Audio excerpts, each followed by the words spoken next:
Good morning, students and my dear friends. This is your Dr. Gagan Vora again welcoming you on my channel Need Booster. बच्चे हमने एक 11th की जो है series शुरू की हुई है चैप्टर्स को रिकॉर्ड करने की, जिसमें मैं बॉटनी का एक चैप्टर बायोलॉजिकल क्लासिफिकेशन रिकॉर्ड कर रहा हूं। अब आज से मैं 12th क्लास के चैप्टर्स रिकॉर्ड करना शुरू करूंगा, क्योंकि बहुत सारे 11th के स्टूडेंट्स जो थे वो मुझसे कह रहे थे कि सर क्लास 12 स्टार्ट करो, क्योंकि क्लास 12th में बच्चों को थोड़ा सा प्रेशर भी होता है, बोर्ड का भी प्रेशर होता है और नीट का भी प्रेशर होता है। और आप लोगों में से बहुत सारे लोगों को ये लग रहा होगा 12th का सिलेबस थोड़ा सा पीछे रह जाएगा, तो साइड बाय साइड मैं 12th के चैप्टर्स को भी रिकॉर्ड करना शुरू कर रहा हूं। देखो बेटा, एक चैप्टर को रिकॉर्ड करने में बहुत समय लगता है। अब आज जैसे मैं ह्यूमन रिप्रोडक्शन पढ़ाने जा रहा हूं, शुरू करने जा रहा हूं, ये बहुत लंबा चैप्टर है, बहुत लंबा है, बहुत डिटेल में डेप्थ में जाके पढ़ना होता है, तो समय लगता है। ऐसा नहीं है कि बायोलॉजिकल क्लासिफिकेशन में बंद कर दूंगा, वो भी चलता रहेगा। बायोलॉजिकल क्लासिफिकेशन भी रिकॉर्ड करता रहूंगा और पैरेलली 12th का चैप्टर भी रिकॉर्ड करूंगा। इसके अलावा मैं एक सीरीज चला रहा हूं जहां पर जो स्टूडेंट्स नीट 2020 दे रहे हैं उनके लिए जो है फास्ट रिवीजन कैसे करनी है, उसकी एक मैंने सीरीज चला रखी है, वो अलग से चल रही है, वो भी चलती रहेगी। तो ये जो चैप्टर है बेटा, इसको 12th क्लास के स्टूडेंट्स भी पढ़ सकते हैं और जो 12th पास हो गए स्टूडेंट जो टारगेट कर रहे हैं, ड्रॉप कर रहे हैं, वो भी पढ़ सकते हैं। इस चैप्टर में आप ये मान के चलिए कि नीट में 4 से 5 क्वेश्चन आते हैं। ह्यूमन रिप्रोडक्शन जूलॉजी का पहला चैप्टर है 12th क्लास का। अगर हम 12th क्लास की यूनिट्स की बात करें तो 12th क्लास में 5 यूनिट्स हैं बायोलॉजी में और 16 चैप्टर है। तो पहली यूनिट में 4 चैप्टर हैं, ये 3rd चैप्टर है फर्स्ट यूनिट का, लेकिन जूलॉजी का पहला चैप्टर है। पहले 2 चैप्टर बॉटनी से रिलेटेड है, बल्कि पहले चैप्टर में बॉटनी जूलॉजी दोनों मिक्स होती है। तो रिप्रोडक्शन इन फ्लावरिंग प्लांट भी पढ़ाएंगे आपको, लेकिन वो बाद में। ये मैंने जूलॉजी का पहला चैप्टर आज स्टार्ट किया। तो इसमें बेटा 1-2 बातें ध्यान से देखनी है। मैं बहुत सारे डायग्राम से आपको समझाऊंगा। ये चैप्टर हाईली कॉन्सेप्चुअल है और जो डायग्राम्स है उसको आप जो है उसकी स्नैपशॉट या स्क्रीनशॉट खींच के रखिए अपने पास। कुछ डायग्राम्स मैंने एनसीईआरटी से इंक्लूड किए और कुछ अपने से भी इंक्लूड किए हैं। तो डायग्राम्स के साथ मैं थ्योरी बताता चला जाऊंगा। एक बात और ध्यान से सुन लेंगे, आप जो है जब आज इस चैप्टर को पढ़ेंगे तो मोबाइल को ऐसे हॉरिजॉन्टल करके पढ़ें, क्योंकि इसमें डायग्राम्स है और इसकी लेबलिंग थोड़ी सी आपको ऐसे करके अगर आप पढ़ेंगे तो नहीं दिखेगी, ऐसे करके जिसे हॉरिजॉन्टल कहते हैं। ये मैं बता देता हूं, हालांकि छोटी छोटी बातें हैं, आप मुझसे ज्यादा जानते होंगे। टेक्निकली बच्चे ज्यादा साउंड होते हैं आजकल, तो वैसे ही ज्यादा साउंड होते हैं। ऐसे पढ़ेंगे तो ज्यादा बेहतर समझ में आएगा बजाय कि ऐसे, ठीक है। हॉरिजॉन्टल रख के पढ़ेंगे तो समझ में आएगा। चलो बच्चे, let us start with human reproduction. Human reproduction हम लोग स्टार्ट करते हैं, मैं आपको दिखाता हूं। देखो बेटा, ये डायग्राम आपका एनसीईआरटी से है। तो ह्यूमन रिप्रोडक्शन स्टार्ट करने से पहले मैं आपको एक चीज बता देना चाहता हूं, इस बात को ध्यान से सुन लेंगे। यहां पर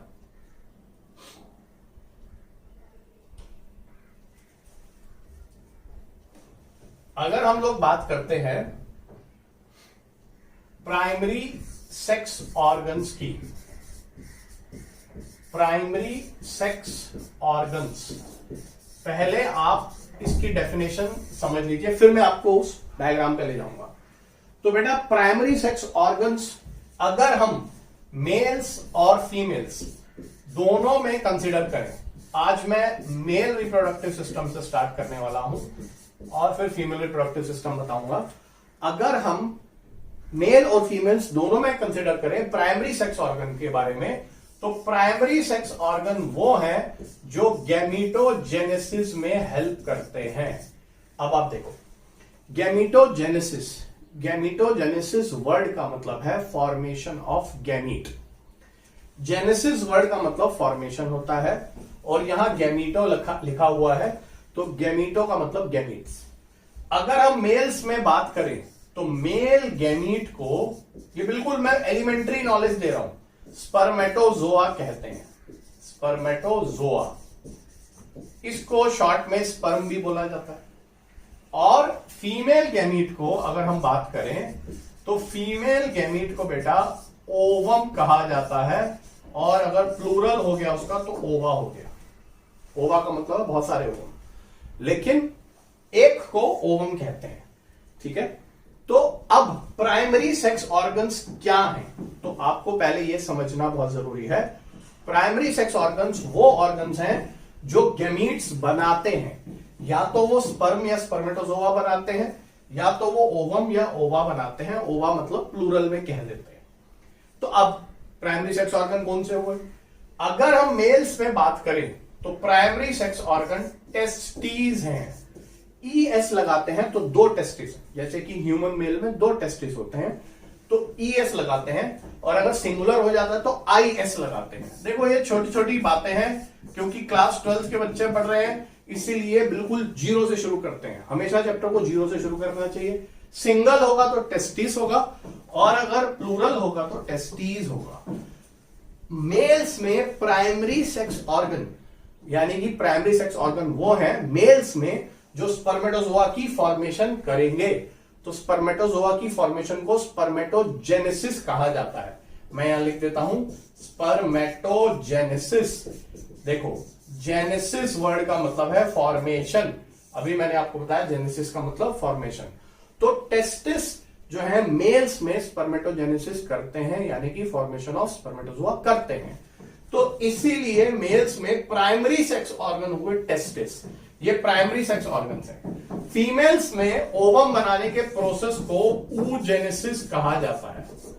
oogenesis, ठीक है। इस सब की डिटेल्स हमको पढ़नी है इस चैप्टर में।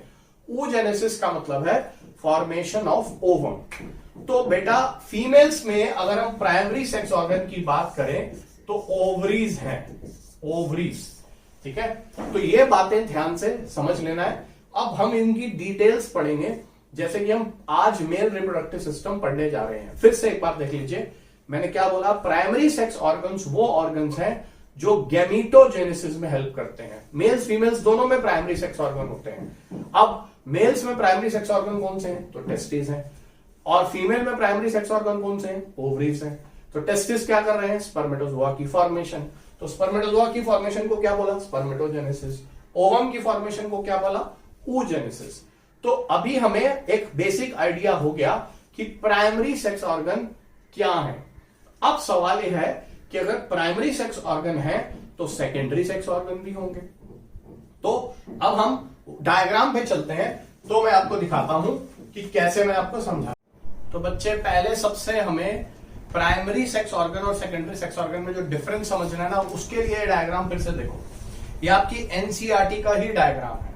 जैसे कि मैंने आपको बताया प्राइमरी सेक्स ऑर्गन गैमेटोजेनेसिस में हेल्प करते हैं। अगर हम मेल रिप्रोडक्टिव सिस्टम पढ़ रहे हैं तो मेल रिप्रोडक्टिव सिस्टम में टेस्टिस प्राइमरी सेक्स ऑर्गन है। अब इस डायग्राम को मैं आपको समझाता हूं, जो एनसीईआरटी का डायग्राम है। देखो बेटा, थोड़ा पेशेंस रख के, जो बच्चे 11वीं से 12वीं में है ना, उनको थोड़ा पेशेंस रख के धीरे धीरे समझ के चलना पड़ेगा। और ये जो डायग्राम्स है इनकी स्नैपशॉट खींच लो तो आपको समझ में आएगा। मैं बहुत सारे डायग्राम्स बनाए मैंने, उससे आपको बेहतर ढंग से समझ में आएगा, नहीं तो फिर कॉन्सेप्चुअल क्लैरिटी नहीं रहेगी। देखो क्या कह रहा हूं, ध्यान देना। अभी मैं 2 मिनट इसको सिलेक्ट कर लूं तो बहुत अच्छे से आपको समझ में आएगा। देखो बेटा, हम यहां लिख देते हैं, मान लो ये प्राइमरी सेक्स ऑर्गन, प्राइमरी लिखा मैंने, प्राइमरी सेक्स ऑर्गन, और यहां पर सेकेंडरी सेक्स ऑर्गन। इतना टाइम मैं इसलिए लगा रहा हूं ना ताकि बिल्कुल कॉन्सेप्चुअल क्लैरिटी हो जाए, नहीं तो ये 2 मिनट का काम है। जब तक अच्छे से समझ में नहीं आएगा मैं बताता रहता हूं। देखो प्राइमरी सेक्स ऑर्गन में हमने किसको लिया? टेस्टिस को। क्यों लिया? क्योंकि ये स्पर्मेटोजेनेसिस कर रहा है। स्पर्मेटोजेनेसिस, अभी मैंने आपको बताया स्पर्मेटोजेनेसिस का मतलब फॉर्मेशन ऑफ स्पर्मेटोजोआ। अब इस डायग्राम पे आओ, एक एक चीज देखो। ये तो आपका वर्टिब्रल कॉलम है, ये जो पीछे दिखा रखे हैं ना इतने सारे छोटे छोटे छोटे पीसेस, ये आपका रीढ़ की हड्डी है, इसको तो नहीं सोचना, ये वर्टिब्रल कॉलम है। मैं आपको एक एक चीज एक्सप्लेन कर देता हूं इस डायग्राम में। रीढ़ की हड्डी है, जो आपका बैकबोन है वो दिखाई हुई है, ठीक है। अब आप देखो, ये रेक्टम है, डाइजेस्टिव सिस्टम का पार्ट है, रेक्टम, एनस, इसको भी नहीं देखना। इस डायग्राम को आप देखो क्या कहना चाह रहा है, ये डाइजेस्टिव सिस्टम है, इसके बारे में आपको नहीं सोचना है। अब आप देखो प्राइमरी सेक्स ऑर्गन क्या है, ये है टेस्टिस, क्योंकि स्पर्मेटोजेनेसिस कर रहा है। अब आप देखो सेकेंडरी सेक्स ऑर्गन कौन कौन से हैं। तो बेटा सेकेंडरी सेक्स ऑर्गन में सबसे पहले आप देखो बल्बो यूरेथ्रल ग्लैंड। अब आपको इस डायग्राम में बल्बो यूरेथ्रल ग्लैंड बहुत अच्छे से नहीं दिख रही होगी, मैं आपको एक और डायग्राम दिखाऊंगा। Ejaculatory duct, seminal vesicle, vas deferens, prostate, penis, ये सब सेकेंडरी सेक्स ऑर्गन है। फिर से देखो क्या मतलब है, पहले आप मेरी बात समझे। वो ऑर्गन्स जो ट्रांसपोर्ट ऑफ गैमीट्स में हेल्प करते हैं, ट्रांसपोर्ट ऑफ गैमीट यानी कि ट्रांसपोर्ट ऑफ स्पर्मेटोजोआ, जो एक फ्लूइड के थ्रू होता है जिसे सीमेन कहते हैं, आगे पढ़ेंगे, जो ट्रांसपोर्ट ऑफ गैमीट में हेल्प करता है उसे सेकेंडरी सेक्स ऑर्गन कहते हैं। देखो ये टेस्टिस है, पहले मेरी बात ध्यान से सुनो, ये प्राइमरी सेक्स ऑर्गन है, ठीक है। ये एक टेस्टिस दिखाया है, एक साइड से ऐसे दिखाया गया आदमी को, ठीक है। ये एक टेस्टिस है, ये वाला पोर्शन, ये प्राइमरी सेक्स ऑर्गन है। ये स्क्रॉटम है, ये स्क्रॉटम देखो, ये पाउच है टेस्टिस को कवर करने के लिए। टेस्टिस एक पाउच में होते हैं जिसे स्क्रॉटम कहा जाता है। ये टेस्टिस प्राइमरी सेक्स ऑर्गन है, तो मैं इसके ऊपर प्राइमरी लिख देता हूं। अब आप देखो, यहां से टेस्टिस अगर आप देखेंगे तो आप ये देखने की कोशिश करेंगे कि ये देखो, ये डक्ट एक जा रही है, ये देखो, ये पूरी एक डक्ट जा रही है, ये डक्ट गई इस तरह से, देखो ऐसे गई इस तरह से, और अब आप देखो ये आपका सेमिनल वेसिकल है, ठीक है। ये प्रोस्टेट ग्लैंड है, यहां पर बल्बो यूरेथ्रल ग्लैंड है, और ये पेनिस है, ये पेनिस है, यहां पर लिखा भी हुआ है ग्लास पेनिस यानी पेनिस। तो ये जो पेनिस और बाकी सारे स्ट्रक्चर मैंने आपको दिखाए, bulbourethral gland, ejaculatory duct, seminal vesicle, vas deferens, prostate gland, ये सब ट्रांसपोर्ट में हेल्प कर रहे हैं। स्पर्मेटोजोआ यहां बन रहा है, देखो मैं आपको दिखाता हूं, स्पर्मेटोजोआ यहां पर प्रोड्यूस हो रहे हैं, अभी मैं बताऊंगा कैसे प्रोड्यूस होते हैं। और यहां से स्पर्मेटोजोआ, ये देखो यहां से, ये देखो, ये इस तरह से आप देखते जाइए जो मैं बता रहा हूं, यहां से ट्रांसपोर्ट हो रहे हैं। ध्यान दो बेटा, बीच में इसकी सिक्रीशंस आ रही हैं, ठीक है, प्रोस्टेट ग्लैंड की सिक्रीशंस आ रही हैं, इसकी सिक्रीशंस आ रही हैं, देखो ट्रांसपोर्ट हो रहा है। ये ट्रांसपोर्ट हुआ ऐसे ऐसे ऐसे ऐसे ऐसे, फिर ये ट्रांसपोर्ट हुआ यहां से यहां से यहां से, और यहां से पेनिस से इजेक्यूलेट हो गया। तो जो ट्रांसपोर्ट में हेल्प कर रहा है, और जो रास्ते में ग्लैंड्स आ रही है, कौन कौन सी ग्लैंड्स आ रही है? बल्बो यूरेथ्रल ग्लैंड, और कौन सी ग्लैंड आ रही है? प्रोस्टेट ग्लैंड, और कौन सी ग्लैंड आ रही है? Seminal vesicle. तो इन सबको मिला के हमने सेकेंडरी सेक्स ऑर्गन कहा। तो मैं यहां लिख देता हूं, secondary sex organ, secondary sex organ वो ऑर्गन है जो गैमीट को ट्रांसफर करने में हेल्प करती हैं। तो कौन कौन सी हो गया? आप इसको कह सकते हैं पेनिस भी इसमें आ गया, आप इसको कह सकते हैं इसमें सेमिनल वेसिकल भी आ गया, सेमिनल वेसिकल। ध्यान दीजिए, ये सारे टर्म्स 12वीं के बच्चों के लिए नहीं होती हैं, घबराना नहीं है। इसके साथ साथ आप ये भी कह सकते हैं कि यहां पर अभी बताते हैं आपको, तीसरा पार्ट है ये, थर्ड है।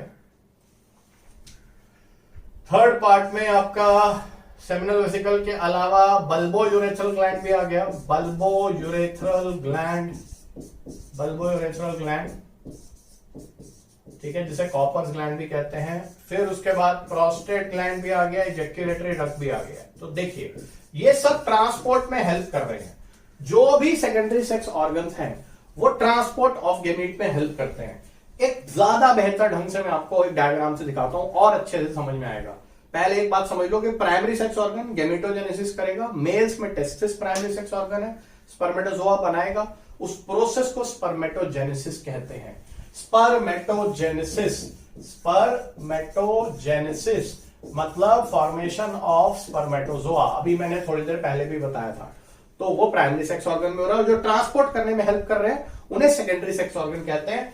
एक डायग्राम बेटा मैं आपको दिखाता हूं जिससे आपको बहुत अच्छे से और समझ में आएगा। डायग्राम्स मेरे पास बहुत सारे हैं, ध्यान दीजिएगा। यहां पर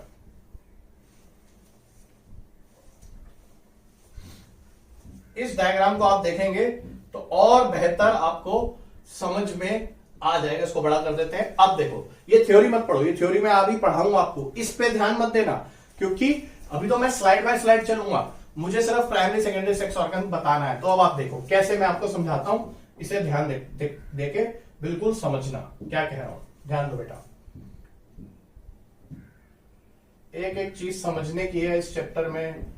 अब देखो, यहां से हम शुरू करते हैं। देखो यहां पर जो डायग्राम दिख रहा है, इससे ज्यादा बेहतर नजर आएगा। वो डायग्राम एनसीईआरटी का था, ये भी थोड़ा एनसीईआरटी को मॉडिफाई किया गया। अब आपको ना ये भी लग रहा होगा इसमें बहुत सारी टर्म्स और भी दिख रही हैं, तो एक भी टर्म के बारे में नहीं घबराना है, वो मैं सब धीरे धीरे बताऊंगा आपको क्या कह रहा हूं। देखो ये टेस्टिस, ये देखो एक टेस्टिस है, और अगर प्लूरल हो जाएगा तो टेस्टीज बोलेंगे, जैसे कि ह्यूमन बीइंग में 2 टेस्टिस होते हैं। यहां पर स्पर्मेटोजोआ बनते हैं। तो ये हो गया बेटा प्राइमरी सेक्स ऑर्गन। अब आप देखिए, यहां से स्पर्मेटोजोआ बने और यहां से चले, ये चलना शुरू हुए, ये एपिडिडिमिस आ गया। एपिडिडिमिस के ऊपर वास्ट डिफरेंस होती है। जैसे अब ये सब हम डिटेल में पढ़ने वाले, टेंशन नहीं करेंगे आप। यहां से स्पर्मेटोजोआ जा रहे हैं, ये देखो ये रास्ता है, ये पूरा रास्ता आप देखो, ये एरो मैंने यहां से बनाया, ये गए, वास्ट डिफरेंस आ गया, इजेक्यूलेटरी डक्ट आया। देखिए बीच में यहां पर सेमिनल वेसिकल दिख रहे होंगे आपको पर्पल कलर के, ये सेमिनल वेसिकल है, ये ठीक है, सेमिनल वेसिकल है। ये देखो ये जो ऑरेंज कलर के डायग्राम से बनाया हुआ ये प्रोस्टेट ग्लैंड है। तो अब इसकी सिक्रीशन भी यहां पर आ रही है, सेमिनल वेसिकल की सिक्रीशन भी यहां पर आ रही है, सेमिनल वेसिकल की सिक्रीशन भी यहां पर आ रही है। फिर ये देखो ये रास्ते में बल्बोयूरेथ्रल ग्लैंड है, ये बल्बोयूरेथ्रल ग्लैंड है, ये वाली, इन्हें कॉपर्स ग्लैंड कहते हैं। और ये जो बीच में से जा रही है ये यूरेथ्रा है, ये देखो ये यूरेथ्रा है, जो ऊपर से किडनी से आ रहा है यूरेटर, ये ब्लैडर में खुलते हैं यूरेटर्स, आपको मालूम है, और यूरेटर से ये यूरेथ्रा, ये देखो ये जो मैं डॉट डॉट डॉट डॉट लगाता जा रहा हूं, ये देखो ये यूरेथ्रा है। इसी यूरेथ्रा से यहां से स्पर्मेटोजोआ जो है सीमेन की फॉर्म में रिलीज हो गए। तो मेरे बेटा जो जो मैंने मार्क किया, ये प्राइमरी सेक्स ऑर्गन है, ये एपिडिडिमिस सेकेंडरी है, वास्ट डिफरेंस सेकेंडरी है, सेमिनल वेसिकल सेकेंडरी है, प्रोस्टेट ग्लैंड सेकेंडरी है, बल्बोयूरेथ्रल सेकेंडरी है, पेनिस सेकेंडरी है। तो जो प्रोडक्शन में हेल्प करे वो प्राइमरी है, और जो ट्रांसपोर्ट में हेल्प करे वो सारे सेकेंडरी हैं। तो सेकेंडरी में सारी ग्लैंड्स भी आ सकती हैं और पेनिस भी आ सकता है। आई होप कि यहां से आपको इस डायग्राम से समझ में आ गया होगा। आप इसकी स्क्रीनशॉट स्नैपशॉट लेते रहे। ये जो थ्योरी है इस पे अभी ध्यान मत दो बेटा, ये मैं दोबारा से इस डायग्राम पे आऊंगा तो अच्छे से समझाऊंगा। अभी मेरा पर्पस सिर्फ ये बताना था कि प्राइमरी और सेकेंडरी सेक्स ऑर्गन क्या होते हैं, तो वो हमें समझ में आ गया। हम मेल रिप्रोडक्टिव सिस्टम पढ़ रहे हैं। आइए आगे चलते हैं।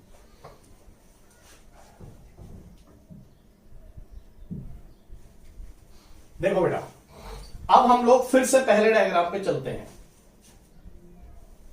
देखो, तो जब हम पहले डायग्राम पे चलते हैं यहां पर, तो ये आपको यहां से हमने शुरू करना है। मैं कुछ टर्म्स पहले ही यहां पर आपको बता देता हूं, जैसे जैसे मैं जो बताता जा रहा हूं आप नोट करते जाएं, या अपना जो वीडियो पॉज करके देखें, या पिक्चर खींच लें, एनसीईआरटी का डायग्राम है, ध्यान दीजिए। अब मैं क्या कह रहा हूं, इस बात को थोड़ा सा ध्यान से सुनेंगे।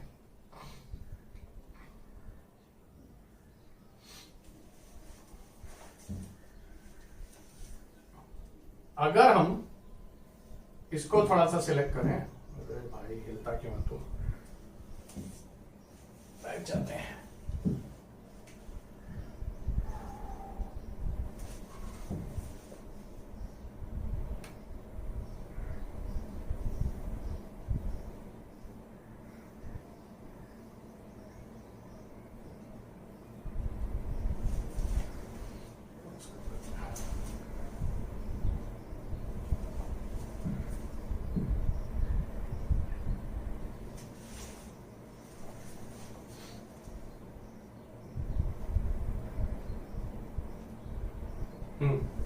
देखिए,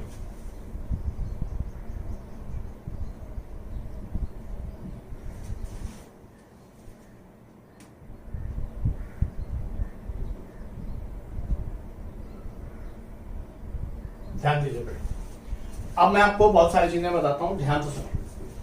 पहले तो आप ये देखिए, ये हमारा एब्डोमेन है, ठीक है।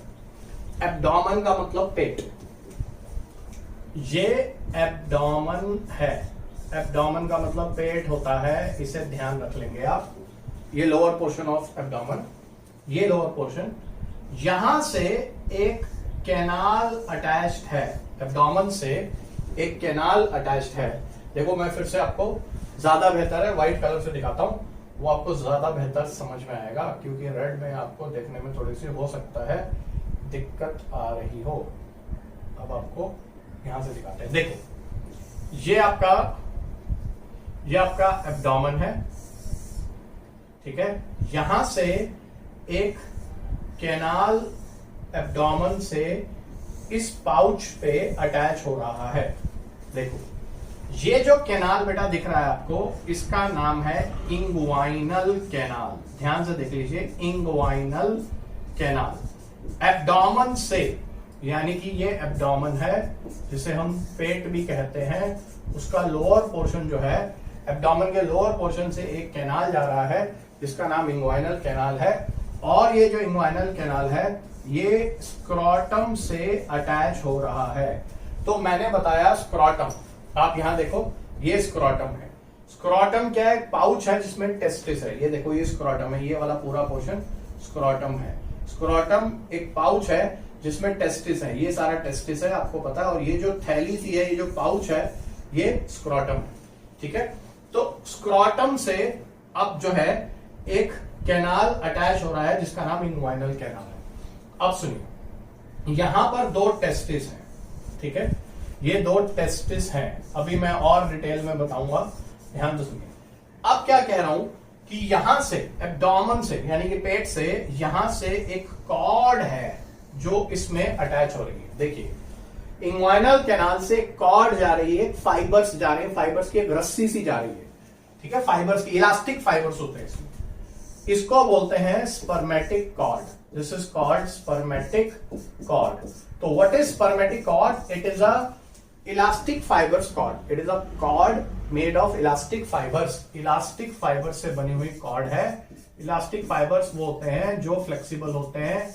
यहां से एक कॉर्ड जा रही है जो स्क्रोटम से अटैच हो रही है, ठीक है। तो ये चीज ध्यान रखने की जरूरत है। आप ये देखिए कि अगर अब हम इसको ऐसे देखेंगे, ये आपका एब्डोमेन, यहां पर कैनाल, यहां स्क्रोटम, यहां टेस्टिस, और ये एक कॉर्ड है जिसका नाम स्पर्मेटिक कॉर्ड है। तो अब हम क्या बोलते हैं कि जो टेस्टिस होते हैं वो एक्स्ट्रा एब्डोमिनल है। Extra abdominal. अब एक्स्ट्रा एब्डोमिनल का मतलब बेटा ये है कि टेस्टिस जो होते हैं वो, आप ये देखो, बाहर है एब्डोमेन से, एब्डोमेन से बाहर है। एक्स्ट्रा एब्डोमिनल का मतलब एब्डोमेन से बाहर। क्यों एक्स्ट्रा एब्डोमिनल है? क्योंकि स्पर्मेटोजेनेसिस, स्पर्मेटोजेनेसिस जिसको आप बोलते हैं फॉर्मेशन ऑफ स्पर्मेटोजोआ, उसके लिए टेम्परेचर बॉडी टेम्परेचर से कम चाहिए होता है, 2 से 2.5 डिग्री सेल्सियस। तो वो कम टेम्परेचर आपको एब्डोमेन के बाहर मिलेगा। यहां पर टेम्परेचर हाई होता है और इसी वजह से टेस्टिस एब्डोमेन के बाहर पाए जाते हैं, जिसको एक्स्ट्रा एब्डोमिनल बोलते हैं। एक्स्ट्रा एब्डोमिनल ह्यूमन बींग्स में होते हैं, कुछ एनिमल्स में, अभी हम आगे पढ़ेंगे, टेस्टिस एब्डोमेन के अंदर ही होते हैं, लेकिन ह्यूमन बॉडी में टेस्टिस एब्डोमेन के बाहर है। ये देखो, ये एब्डोमेन है, ये टेस्टिस उसके बाहर है, तो इन्हें एक्स्ट्रा एब्डोमिनल बोला जाता है। रीजन यह है कि टेम्परेचर 2 से 2.5 डिग्री सेल्सियस कम होता है बॉडी से, and that temperature is responsible for formation of spermatozoa. Spermatogenesis lower temperature पे ही होती है, बॉडी के एब्डोमेन से थोड़ा सा लोअर टेम्परेचर, उसी के ऊपर स्पर्मेटोजेनेसिस हो पाती है। हायर टेम्परेचर पर स्पर्मेटोजेनेसिस नहीं हो पाती है। अब देखो बेटा, तो अब ये आपको समझ में आया होगा मैं क्या बताने की कोशिश कर रहा हूं। स्पर्मेटिक कॉर्ड, ध्यान से सुनेगा भी।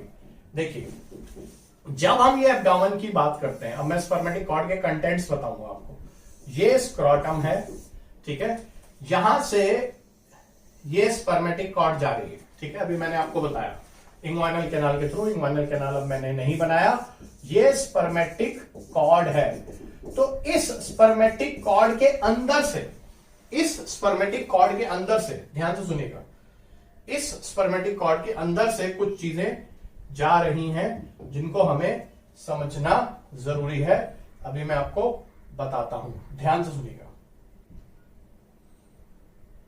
हल्का सा सिलेक्ट करते हैं, बस। अब देखो, तो ये जो स्पर्मेटिक कॉर्ड आप देख रहे हैं, ठीक है, इसके अंदर से, यहां से एक आर्टरी जा रही है, इसके अंदर से एक आर्टरी जा रही है, ये जो टेस्टिस में चली गई। देखो, मैंने व्हाइट के ऊपर एक रेड लाइन बनाई, तो ये जो आर्टरी है इसका नाम है टेस्टिक्युलर आर्टरी। टेस्टिक्युलर आर्टरी, ठीक है। ध्यान से सुनिए, स्पर्मेटिक कॉर्ड के थ्रू एक आर्टरी जा रही है। टेस्टिस को तो ब्लड सप्लाई चाहिए, पूरी बॉडी में ब्लड सप्लाई चाहिए होती है, तो एक आर्टरी जा रही है, उसका नाम टेस्टिकुलर आर्टरी है, और वापस एक वेन भी जा रही होगी। तो मैं आपको वेन भी दिखा देता हूं, ध्यान से देखिएगा।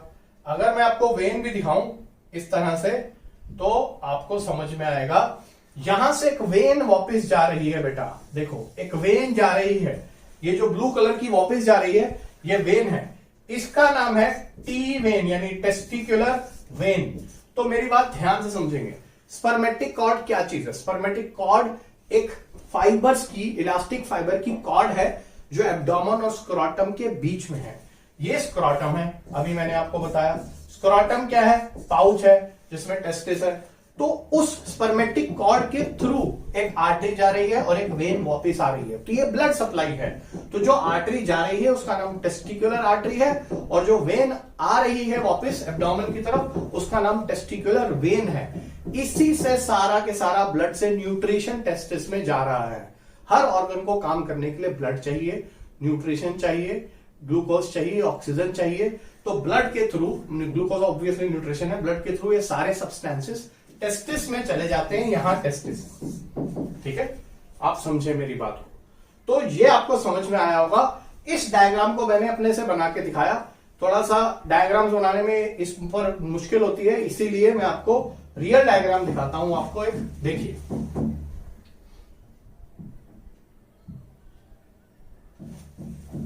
देखिएगा, एक मैं आपको स्पर्मेटिक कॉर्ड वाला डायग्राम दिखाता हूं बेटा, इसको देखो, यहां से आपको ज्यादा बेहतर समझ में आएगा।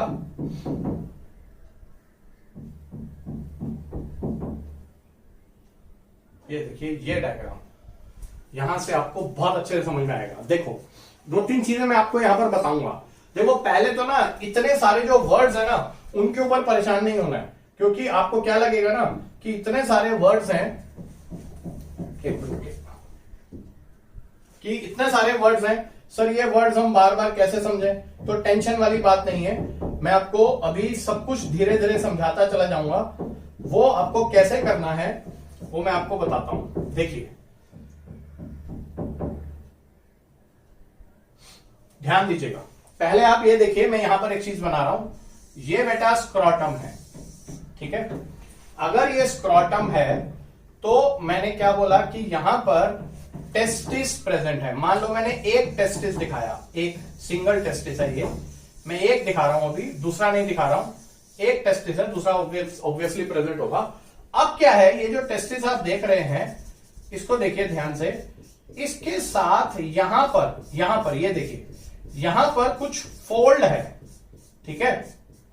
इसको दोबारा से बनाते हैं। ये देखिए, अगर हम ये स्क्रोटम देखें, यहां पर एक टेस्टिस देखें, तो यहां पर कुछ फोल्ड है पेरिटोनियम का, ठीक है।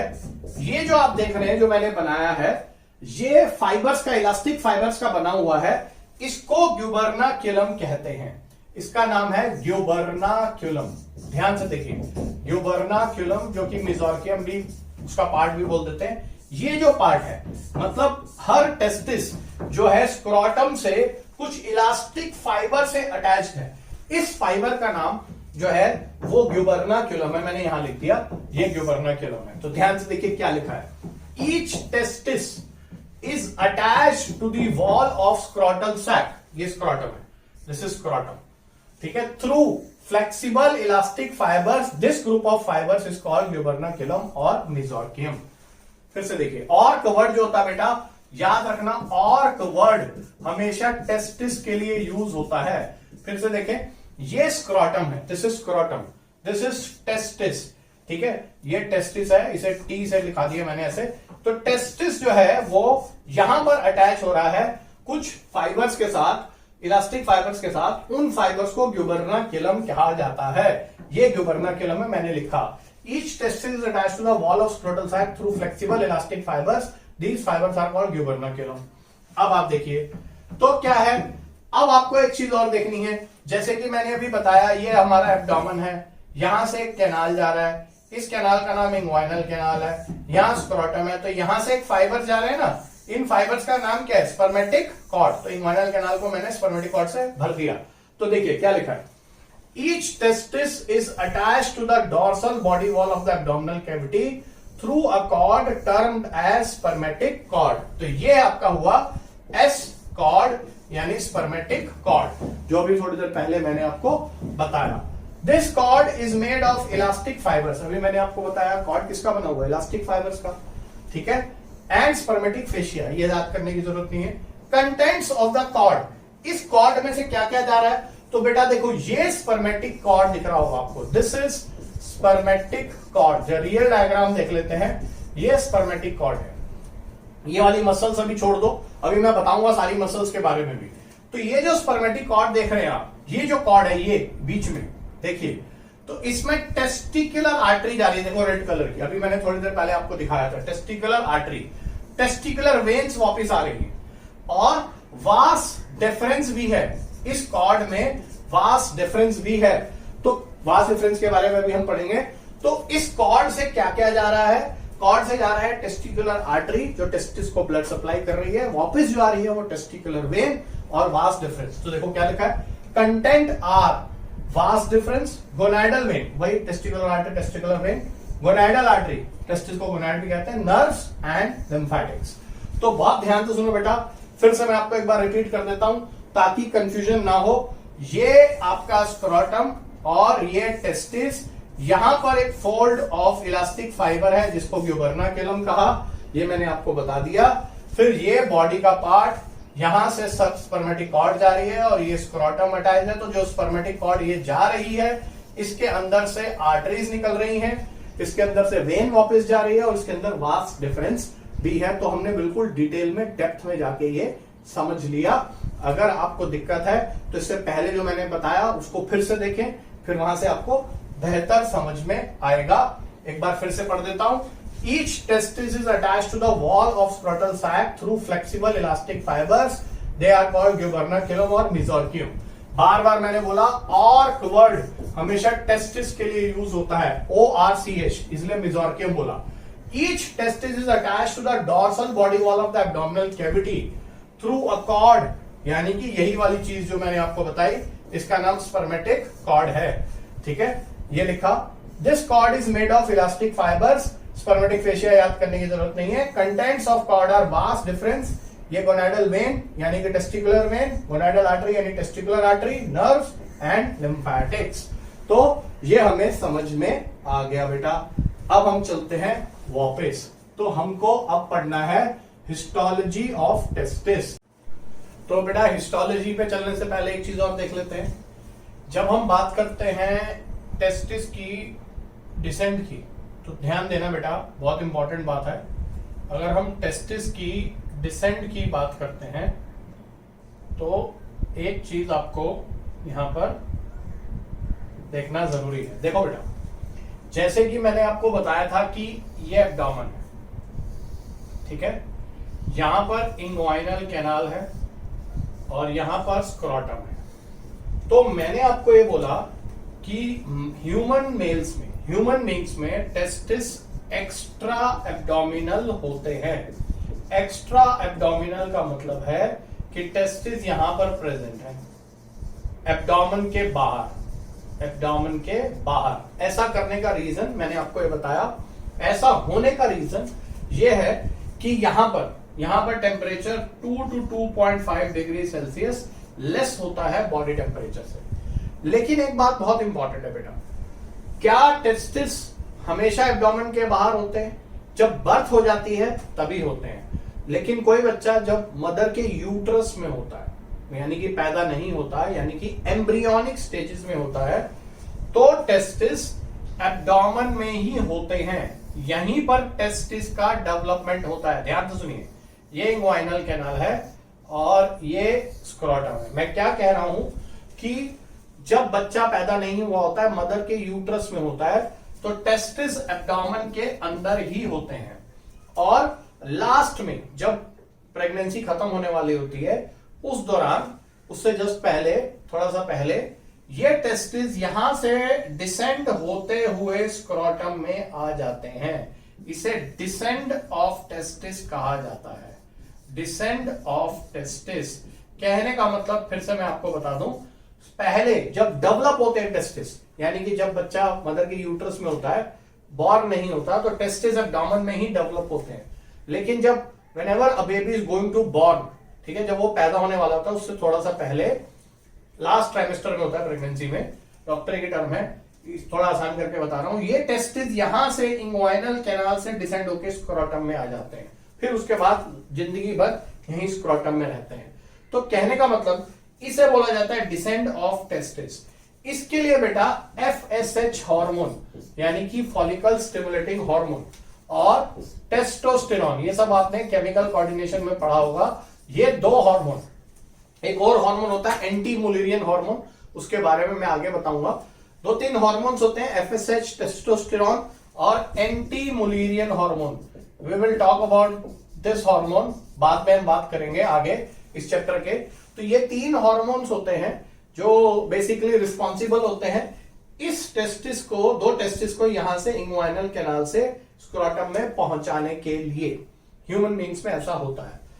अगर ऐसा ना हो पाए, अगर टेस्टिस यहीं रह जाए, एब्डोमेन में ही रह जाए, यानी कि डिसेंड ना हो पाए, स्क्रोटम में नहीं आ पाए, तो ऐसी डिजीज को ह्यूमन बींग्स में क्रिप्ट ऑर्काइडिज्म कहा जाता है।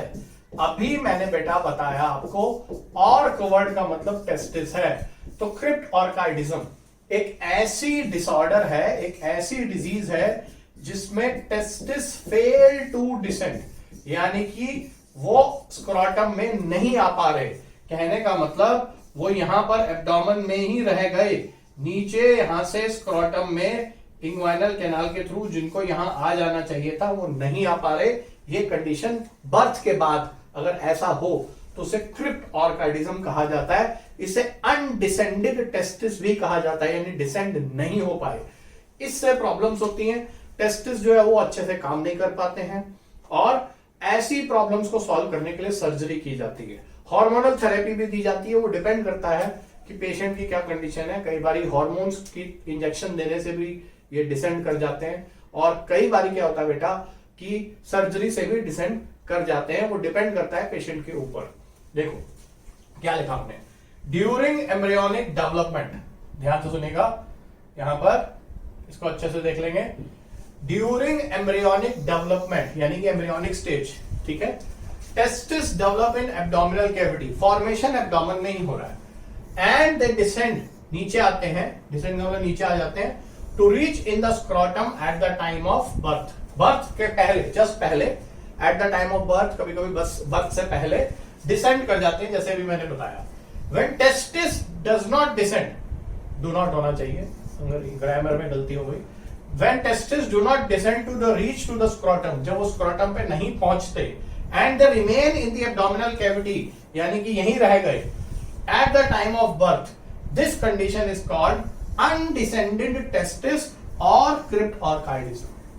अगर वो यहीं पे रह गए, यहां पर ही रह गए, तो उस केस में उसे क्रिप्ट ऑर्काइडिज्म और अनडिसेंडेड टेस्टिस कहेंगे। Such testis can not develop and function properly, उनका फंक्शन प्रॉपर नहीं होता और उसमें मैलिग्नेंसी के चांसेस भी हो जाते हैं। ये आपके सिलेबस में नहीं है, कुछ केसेस में अगर टेस्टिस एब्डोमेन में रह जाए तो कैंसर होने के चांसेस भी होते हैं। तो बेटा मेरे, ये मैंने आपको बताया। अब मैं आपको एक चीज दिखाता हूं तो आपको ज्यादा अच्छे से समझ में आएगा कि कैसे मैं आपको दिखाता हूं कि यहां पर ये देखो, इस डायग्राम को आप देखेंगे, देखो बेटा, ये एक डायग्राम है जो मैं आपको दिखा रहा हूं कि किस तरह से टेस्टिस डिसेंड हो रहे हैं। देखिए आपको मैं एक चीज दिखाता हूं, थोड़ा मैं सिलेक्ट कर लूं,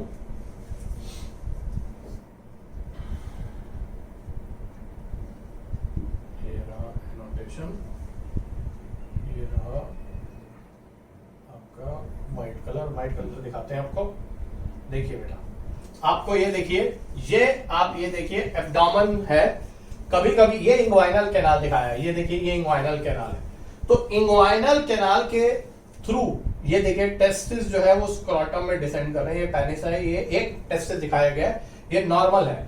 अगर टेस्टिस यहां पर है, बिल्कुल यहां पर है, तो ये नॉर्मल है। देखो नॉर्मल लोगों में एब्डोमेन से ये देखो टेस्टिस ऐसे डिसेंड करता जा रहा है इंग्वाइनल कैनाल के थ्रू, ये नॉर्मल पोजीशन है, यहां आना चाहिए टेस्टिस।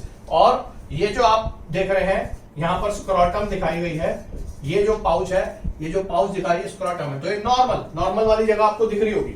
आप देखो बहुत सारे लोगों में 15% लोग ऐसे होते हैं, 15% बच्चे ऐसे होते हैं जिनमें बर्थ के बाद एब्डोमेन में ही टेस्टिस रह जाते हैं, पेट में ही रह जाते हैं। 25% ऐसे होते हैं जिसमें कैनाल के बीच में फंस जाते हैं। 25% लोग ऐसे होते हैं जिसमें टेस्टिस जो है बर्थ के बाद कैनाल में ही फंसे रहते हैं, पूरा यहां डिसेंड नहीं होते, ये नॉर्मल है। और 60% ऐसे हैं जिनमें स्क्रोटम के ऊपर फंस जाते हैं, यानी कि स्क्रोटम में बिल्कुल नीचे डिसेंड होने चाहिए टेस्टिस, जैसे कि मैंने आपको बताया। देखो बेटा, अभी फिर से दिखाता हूं आपको एक चीज, ये सारी चीजें जानना बहुत जरूरी है, सब्जेक्ट को अच्छे से जानना जरूरी है। देखिए, अगर हम ये स्क्रोटम बनाते हैं तो टेस्टिस को बिल्कुल बेस पे यहां होना चाहिए। अगर टेस्टिस यहां रह गए तो 60% केसेस ऐसे होते हैं जिसमें हाई स्क्रोटल टेस्टिस है, यानी कि बिल्कुल नीचे डिसेंड नहीं करे। ये जो चीज देख रहे हो आप बिल्कुल नॉर्मल है, वहां डिसेंड करना चाहिए। ये तीनों क्रिप्टोर्काइडिज्म की कंडीशन है। 15% लोगों को यहां पर, 25% लोगों को यहां पर, और 60% लोगों को ऊपर की तरफ रह जाते हैं टेस्टिस, जबकि आने चाहिए यहां पर बेस पे। तो ये सारी चीजें जो है क्रिप्टोर्काइडिज्म कहलाती हैं। इसमें प्रॉब्लम्स हो सकती हैं, आपको मैंने बताया कि इसमें कैंसर भी हो सकता है, मैलिग्नेंसी भी हो सकती है, और सर्जरी करके ऐसे बच्चों को ठीक कर दिया जाता है। तो मेरे बच्चे, कुछ एनिमल्स ऐसे होते हैं जैसे व्हेल, जैसे एलिफेंट्स, जैसे डॉल्फिन्स, ठीक है, इन सब के अंदर ध्यान रखिएगा, इन सब में इंट्रा एब्डोमिनल टेस्टिस ही होते हैं। Intra abdominal testis, intra abdominal testis का मतलब है कि इनमें टेस्टिस एब्डोमेन में ही होते हैं। इन सारे एनिमल्स के अंदर कोई टेम्परेचर रेगुलेशन का फंडा नहीं है। आई मीन टेम्परेचर रेगुलेशन का फंडा के मतलब टेम्परेचर को मेंटेन करने के लिए इन्हें स्क्रोटम में डालने की जरूरत नहीं है। रेगुलेशन का मतलब ये है, जैसे कि हमने बात करी ना, ह्यूमन बींग्स में टेस्टिस बॉडी के बाहर है क्योंकि 2 से 2.5 डिग्री टेम्परेचर कम है। व्हेल में, एलिफेंट में, डॉल्फिन्स में इनमें कोई प्रॉब्लम नहीं है। इनमें एब्डोमेन के अंदर ही टेस्टिस होते हैं और वहां पर नॉर्मल स्पर्मेटोजेनेसिस होती रहती है। ठीक है, आप फाइंड आउट कर सकते हैं, बल्कि मैं तो चाहूंगा कि थोड़ा आप सर्च भी करें और ऐसे एनिमल्स ढूंढ के लाइए जहां पर एब्डोमेन में टेस्टिस होते हैं, और कुछ एनिमल्स ऐसे होते हैं, ये आपका होमवर्क है, आप ढूंढ के लाइएगा जिसमें टेस्टिस एब्डोमेन में होते हैं नॉर्मली, लेकिन जब रिप्रोडक्टिव सीजन आता है तो स्क्रोटम में डिसेंड हो जाते हैं। ऐसे एनिमल का नाम खोजना है आपको, मतलब टेस्टिस एब्डोमेन में है, लेकिन जब ब्रीडिंग सीजन आएगा, रिप्रोडक्टिव सीजन आएगा, तो वो स्क्रोटम में आ जाएंगे। तो मेरे ख्याल से बच्चे ये आपको समझ में आ गया होगा। टेस्टिस ह्यूमन बींग्स में एक्स्ट्रा एब्डोमिनल है, क्यों है मैंने आपको बता दिया, और अगर डिसेंड नहीं कर रहे तो उसे क्रिप्टोर्काइडिज्म कहेंगे, ये भी मैंने आपको बता दिया। अब हमें हिस्टोलॉजी ऑफ टेस्टिस शुरू करनी थी। मेरे ख्याल से पहले आप इतना पढ़िए अच्छे से डिटेल में, फिर मैं अगले लेक्चर में आपको हिस्टोलॉजी बताऊंगा, फिर हम आगे प्रोसीड करेंगे। तब तक के लिए थैंक यू बेटा, good night, all the best.